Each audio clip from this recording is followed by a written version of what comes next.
Hello, and welcome to another episode of the Duke It Out Wrestling Podcast, where I, Duke, talk about the events from the past, present, or future in the world of professional wrestling. Now, I realized that on this podcast, I haven't talked about a single episode of AEW Dynamite, and I figured that was pretty long overdue. And this past week's episode of Dynamite was a very intriguing one with a lot of big moments, so I figured this would be a very good first episode of Dynamite to talk about for the podcast. Now, there was some stuff in the show that I did like, and there was a couple things that I wasn't too keen on, but regardless, I was invested for the whole 2 hours, and it made me intrigued to watch next week's show, which is the main goal for that show, nonetheless. And I'm gonna start by talking about every single event from in order. And in the end, I'll try to really combine a score of the whole episode out of 10 with what I was really thinking about each segment or match. And the show kicked off with a promo with 3 of the 4 pillars building up to this 4-pillar fatal 4-way, potentially at Double or Nothing. Well, now it's seeming like the fatal 4-way isn't happening after this segment, but I'll get into this later. We could be getting trolled. Now, it started off with Sammy Guevara, Jack Perry, and Darby Allin cutting a promo on each other, which there was a similar feat last week, but this time MJF wasn't in the ring. And I was really intrigued with what they were doing with this promo. Each member did discuss which of the other two they had more respect for, which Jack Perry addressed that he had more respect for Sammy Guevara than Darby Allin, and Darby Allin addressed that he had more respect for, I believe, Sammy Guevara than Jungle Boy, and then Sammy having more respect for Darby. I thought that was a really cool dynamic, kind of really discussing their really different upbringings to get into AEW and why those certain upbringings could lead to their opinions on certain people. And they were all really valid points, and could bring in a lot of discussions in both kayfabe and reality. With Jungle Boy addressing that everything that Sammy addresses that he is, and he always does it. He puts his body on the line, and that's something that Jungle Boy respected, and I'm sure the whole AEW audience also respects. And with Sammy respecting Darby, just kind of like how Jungle Boy mentioned, they both really risk their bodies for what they do in the ring. And I thought it was a really powerful segment. It really brought a lot more hatred toward each other, or animosity more so, which is a great build up for this match. And when they were really starting to get more hateful toward each other, MJF came out and addressed this new rule that he had discussed with Tony Khan, that there is going to be a 4 pillars tournament where the winner of that tournament would face MJF at Double or Nothing for the AEW World Championship. And he picked a luck of the draw from a hat of who was just going to immediately get the bye and be able to move on to the second and final round, and that was Darby Allin. So Sammy Guevara and Jack Perry would be main eventing Dynamite tonight, or that show that night. And I thought this was interesting enough. I'm not really sure if they're actually going to go through with this whole winner of the tournament's going to be the one that faces MJF, because they really seem to be building up this 4 pillars fatal 4-way.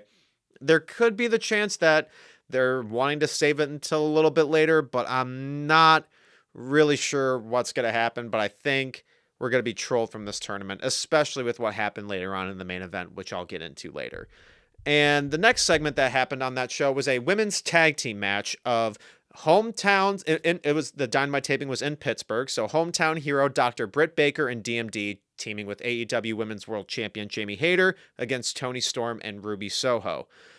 This was a pretty fun tag team match. It was fun to keep building up their feud. The crowd was a lot more over for Britt Baker since it is in her hometown, and she got to do a Panama Sunrise, which was really fun, and she got the win, making Ruby Soho tap. And I thought it was a pretty solid match. It got some fun build up for their feud. And definitely more so the crowd was what made this a lot more entertaining, but it was a good match nonetheless. And then next there was a segment with, could be regarded as the best segment of the night, with the Elite and Blackpool Combat Club's feud really continuing here. The Elite came out cutting a promo, and it was definitely trolling from Kenny Omega, how he just addressed a Blackpool Combat Club. He just wants them to come out face to face like men and settle the beef, which seems like that's definitely trolling the situation between the Elite and CM Punk. And then Brian cut a promo from backstage on the Titantron to kind of lure the Elite into just looking at them, so the rest of Blackpool Combat Club Club could come in and attack the Elite.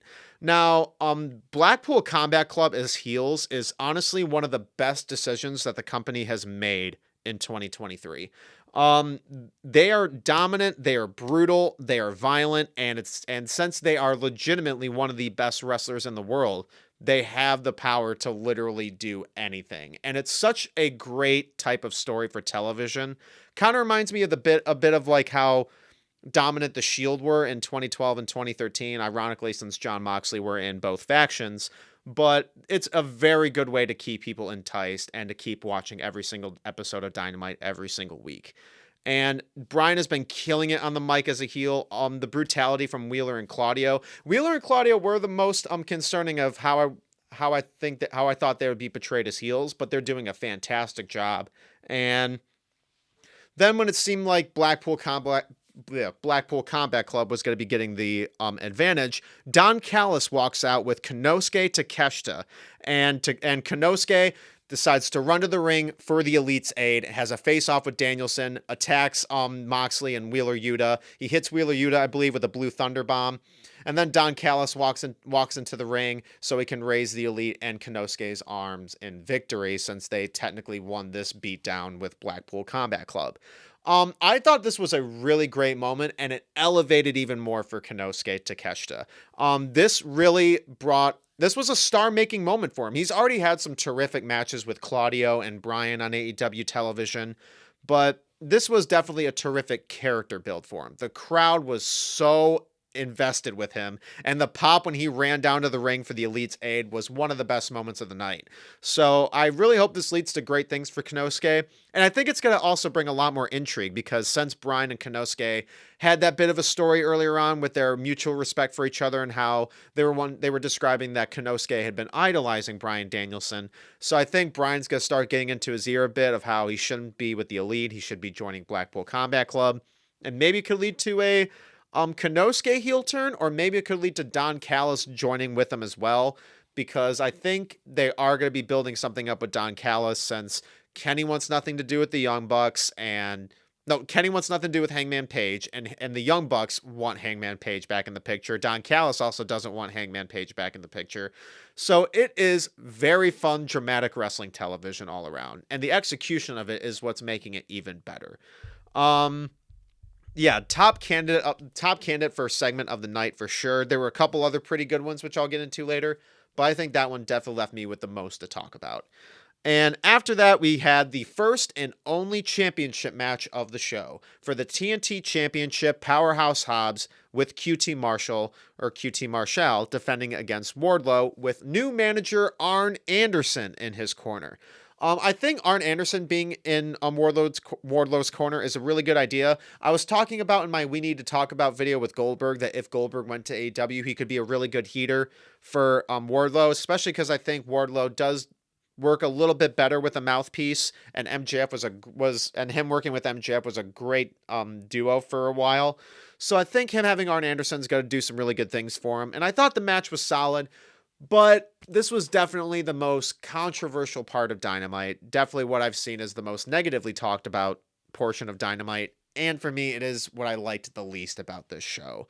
Mainly because of the result. Because I somewhat get it and I somewhat don't. Because Wardlow beat Samoa Joe for the TNT title for the second time at Revolution, then lost it the Dynamite right afterward to Powerhouse Hobbs, and I was thinking that's a little weird, maybe a little bit sudden, but it's a star-making moment for Powerhouse Hobbs, and he's never had a title in AEW, so it's very earned for him. And then just a couple of weeks later, he loses the TNT title again to Wardlow. Now, I get, since it was in Wardlow's hometown as well, I believe Wardlow is also from Pittsburgh or lives in Pennsylvania, that they wanted to get that hometown pop, but also it really didn't benefit Powerhouse Hobbs at all, or even Wardlow for that matter. Powerhouse Hobbs has been a great piece to the AEW roster, and everyone has just been consistently talked about since he's been there. I can't wait for the day where he can really get that big push. And him winning the TNT title seemed like it was going to be that kind of moment for him. And I'm not necessarily angry that he lost the title so fast, but it was just more so because it made Powerhouse Hobbs look even worse than he had before, and that's not how somebody should look after winning a title. And so it did leave a bit of a sour taste in my mouth, and it's weird because I also really like Wardlow.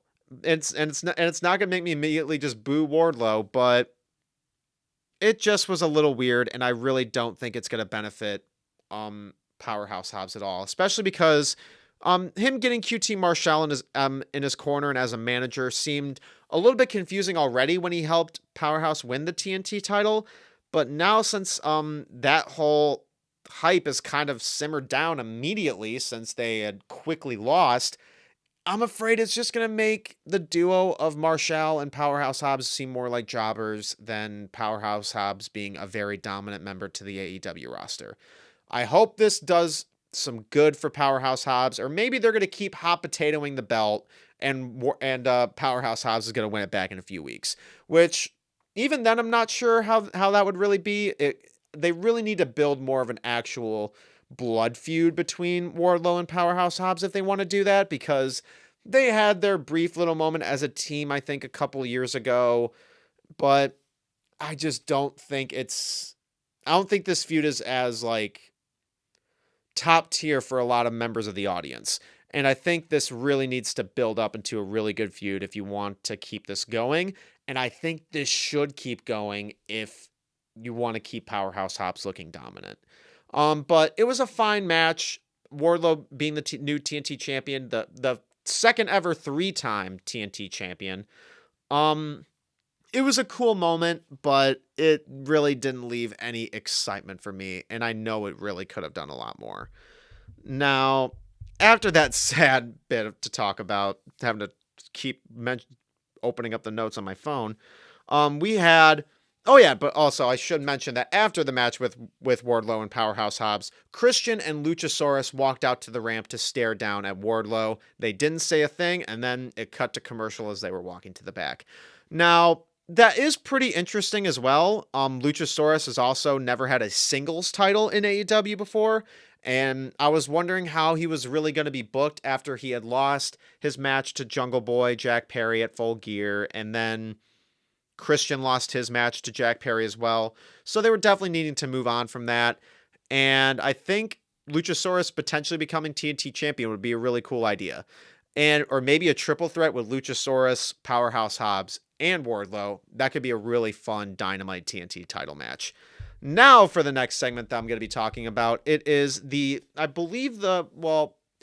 not really a debut match, but the first match for Jay White as an actual member of the AEW roster. And it was against new AEW signee who they signed during or after this Dynamite, Komander. And I'm not as familiar with Komander.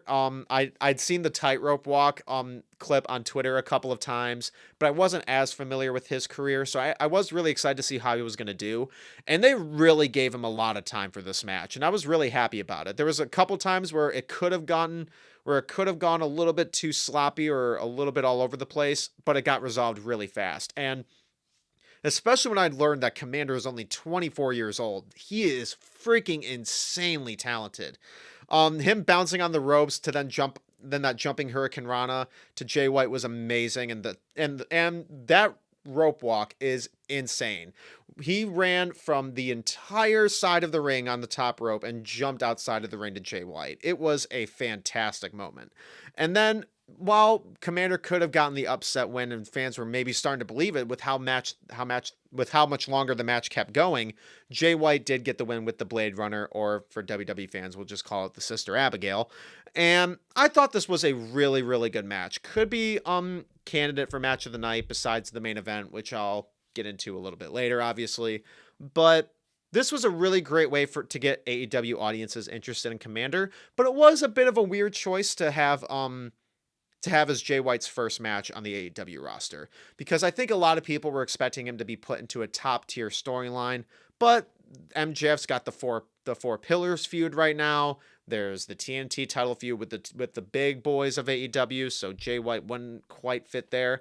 So him starting off this feud with Ricky Starks, I think is fine. I know some people have addressed their disappointments that Jay White could have been a lot bigger of a program, But I think it's a really good start. And plus, since Ricky Starks had just beaten Chris Jericho, or just won his feud with Chris Jericho, he needs to keep his momentum up. And Jay White is immediately labeled as a top star. And especially with all the fan excitement with him recently signing with AEW, having him and Ricky Starks in a program just keeps them the same level of being over. And I think that's fine. And of course, as I was mentioning the feud with Ricky Starks did come out to help Komander after the match, since Jay White and Juice Robinson, or Bullet Club Gold. I honestly forgot the name. I think it was Bullet Club Gold, but I could be wrong. But as Jay White and Juice Robinson were trying to make the attack on Komander, Ricky Starks made the save. And it was funny that I think, yeah, it was Juice Robinson. He yelled, "Ricky!" Kind of like the scene from Boys in the Hood. And I thought it was a really, really good match. Almost top candidate for match of the night, almost besides the main event, but moving on. And after that, I believe there was it was the backstage segment with FTR being interviewed, and they saw a clip that Mark Briscoe had been attacked backstage. And while they were checking on Mark, Jay Lethal and Jeff Jarrett were already there. And I feel like it's gonna lead to a fun tag match with those two, and imagine a ladder match with FTR, Jay Lethal, and Jeff Jarrett for the custody of Mark Briscoe. It's not gonna happen. It'd be fucking dumb, but also at the same time, that'd be pretty funny, right? God damn it. Maybe if it was 2005. Maybe if it was 2005, that match would actually happen. But that was a decent segment, especially since FTR had nothing booked in the actual arena. It was good to see that they got a segment to build up anything else for their tag team title storyline. And just to double check this was correct, yep. After this was the Chris Jericho and Adam Cole promo. Now, this was a really fun back and forth segment. Adam Cole it's still kind of weird seeing Adam Cole as pure babyface as he's ever been on cable wrestling television. It is pretty interesting. And they introduced it off pretty well with Adam Cole addressing all of his respects for Chris Jericho, then Jericho immediately going, "I have zero respect for you whatsoever." I thought that was pretty funny. And then as they were starting to get more and more personal with each other, Jericho Appreciation Society ran out to make the attack on Adam Cole along with Chris Jericho. And then Britt Baker came out to try and make the save, but as she was making the save, Saraya, Ruby Soho, and Toni Storm appeared in as well, and it was a full-blown attack. They handcuffed Adam Cole to the ropes, and then so Saraya and Toni Storm, and I was kind of thinking at some point Chris Jericho was also going to hit her with the kendo stick, but that didn't end up happening. This definitely was a promo to really establish Adam Cole and Britt Baker as the near top baby faces of the company. And it's a very good way to instantly get sympathy for him, because that was pretty freaking brutal. But also at the same time, I think they need to be a little bit careful with booking real life couples on wrestling television, because I remember when they were doing that with Seth Rollins and Becky Lynch, I think it might have killed both of their babyface runs. It didn't fully kill it, but since later on, Seth had that Hell in a Cell match with The Fiend, I think it was just all over after that. It's a very risky move to do, especially if you keep it going for a certain number of time, because fans will more than likely get sick of it, because a lot of wrestling fans are single. So, it could be a risk, but it was a really good segment, and it would be a pretty fun mixed tag team match of Chris Jericho and Saraya teaming up against Adam Cole and Britt Baker. But this was a really fun segment. It got me more interested in the feud with Chris Jericho and Adam Cole, and the eventual singles match between those two should be a ton of fucking fun. Now, always loading out, but the second to last match of the evening was a 6-man tag team match with the Acclaimed and Daddy Ass against members of the Jericho Appreciation Society, Jake Hager, Matt Menard, and Angelo Parker. Now, they've been building up teasing up either a team up with the Acclaimed and Jericho Appreciation Society, but we all knew that was eventually just going to lead to a match. And it was pretty fun television. Billy Gunn got some pretty fun moments, and Max Caster got the pin with the elbow drop. I thought it was a fine match. It wasn't anything too eventful, but it was a very fun way to kind of close off this story that they had been building up for a few weeks. And now we get to the main event, the first match of the Four Pillars tournament, Sammy Guevara versus Jungle Boy Jack Perry. And I remember, I forgot to mention that in the promo, in the opening promo with Guevara, Jungle Boy, and Darby Allin, they were even asking, like, is it Jack now? Is it Jungle Boy? Is it Jungle Boy Jack? Like, what is it? Okay, it's Jack Perry now, I guess. I thought that was pretty funny. But this was a really, really fun main event. It seemed like they might not have gotten as much time as they were thinking they might have gotten, but they really kept it fast paced and everything was super smooth, super quick, and all the strikes hit, all the insane moves hit, and it was a very fun back and forth match nonstop. And it was crazy to think, because they announced that it was apparently the first time ever in AEW Sammy Guevara and Jungle Boy were going one-on-one, which is pretty crazy to think about, but if this is their first match, I need to see more, and potentially for a world title down the line. Because that spot where Jungle Boy jumped off the top rope and hit a Canadian Destroyer on Sammy Guevara is by far the spot of the night. That was unbelievable. Not only that they were able to achieve that spot, but how quickly they were able to do it. Sammy selling it immediately, and Jungle Boy's movement, it was fucking phenomenal. By far the spot of the night.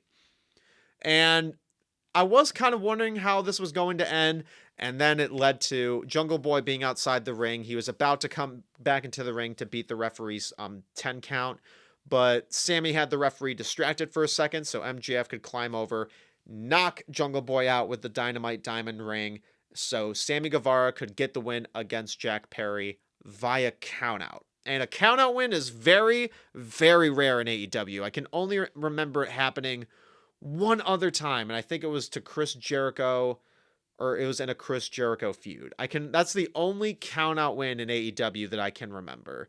And that's what's more so leading me to think, yeah, this tournament is bullshit. Regardless what happens afterward, it's still going to be the fatal four-way for the world title at Double or Nothing. Because if Sammy Guevara had pinned Jungle Boy, or even cleanly beat Jungle Boy, I would maybe start to be thinking, okay, maybe it's just going to be MJF versus Sammy or MJF versus Darby. But especially since it was a cheat win and MJF was involved in it, it's going to be karma coming back to bite MJF in the ass, and he's going to end up facing all three of them anyway. But we could get a big twist, and Sammy Guevara versus Darby Allin on I wonder if that's going to be on Dynamite next week. I can't remember if they announced it or not, but I'm going to be very excited for that match. And because even with the 5 minutes that they got at Revolution a few years ago, it was one of the best matches of the night. So I'm really excited to see what they could do in their match near 3 years later. But overall, I thought this was a really good episode of Dynamite. I wasn't a big fan of the TNT title result, and I think and I'm wondering how the booking of Jericho and Adam Cole with Britt Baker and Saraya could be going after that, more so because of what I would think of how wrestling couples are booked. But hopefully those can get some really good resolvements, because it's not the end of the world and it's not the end of any of those stories. So hopefully some more good can come out of it. But overall, I would give this episode a solid 7 or a 7.5 out of 10. I would maybe want to add that 0.5 just because of that Jungle Boy Sammy Guevara spot alone. That was insane. So I'm probably going to more so lead to a 7.5 out of 10 just because it was very memorable. It was very good continuation for a bunch of different feuds, had a lot of different stuff to talk about, and there was definitely more good to it than bad.